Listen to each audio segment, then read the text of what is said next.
नाजरीन, ये पाकिस्तान है। पाकिस्तान के मकबूल होने के पीछे बहुत सी वजूहात हैं,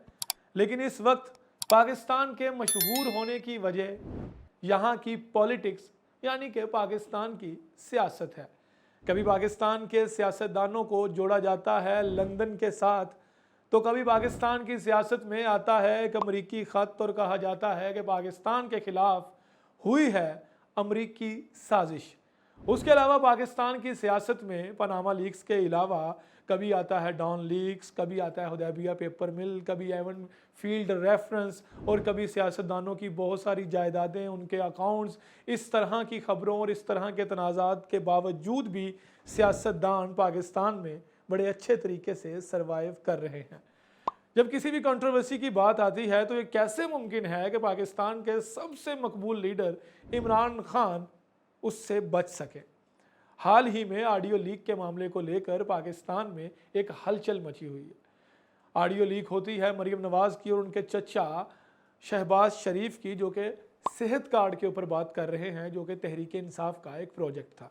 पाकिस्तान की सालमियत पर सवाल उठाए जाएंगे और पाकिस्तान की सालमियत के ऊपर हमले हुए हैं और हैकर कहते हैं कि हम इसके ऊपर बहुत जल्द डाटा लेकर आएंगे, बहुत जल्द ऑडियो या वीडियो लीक्स करेंगे। इस वक्त पाकिस्तान की सियासत में साइफर की बाज गुश्त की जा रही है और कहा जा रहा है कि इमरान खान साहब ने साइफर के डॉक्यूमेंट्स जो हैं वो इंतहाई क्लासिफाइड थे, उनको लीक किया है। सबसे पहले आज की इस वीडियो के मकसद क्या है कि हम ये जानने की कोशिश करें कि साइफर दर हकीकत है क्या।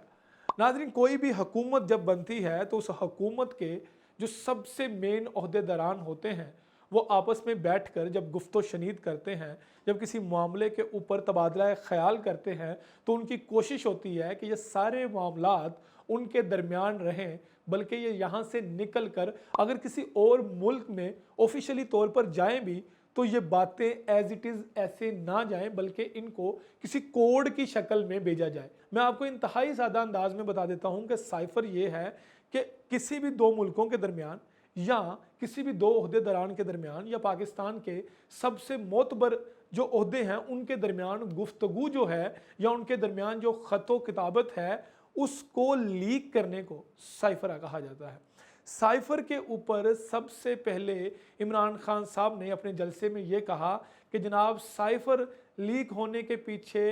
इनकी हुकूमत का सबसे बड़ा ब्लंडर ये है कि 6 महीने गुजरने के बावजूद इनको ये नहीं पता कि साइफर की फ़ाइल जो है वो वज़ीर आज़म हाउस में मौजूद नहीं है। इमरान खान साहब का कहना था कि साइफर की मास्टर कापी जो है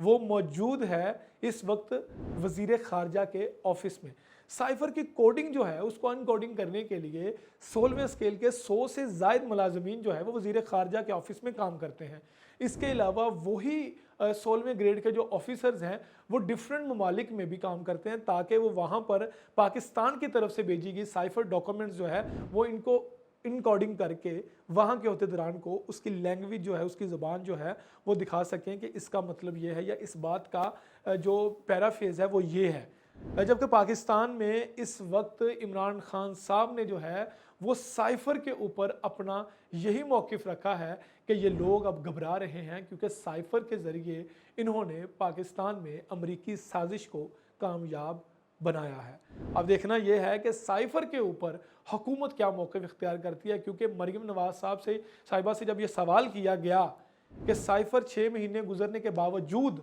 आपको ये बाद में मालूम हुआ कि वो वज़ीर आज़म हाउस में मौजूद नहीं, तो इसका क्या मतलब है, तो मरीम नवाज साहिबा ने ये कहा कि जब किसी फ़ाइल की ज़रूरत पड़ती है तभी पता चलता है कि वो फ़ाइल वहाँ पर मौजूद है या नहीं। हम इतनी सारी फ़ाइल्स को किस तरह देख सकते थे, इसलिए साइफर की फ़ाइल की ज़रूरत पड़ी तो उस वक्त वो वज़ीर आज़म हाउस में मौजूद नहीं थी। यहाँ पर एक सवाल ये बनता है कि अगर 6 माह बाद साइफर की फ़ाइल की ज़रूरत पड़ी तो फिर ये इतनी इंपॉर्टेंट थी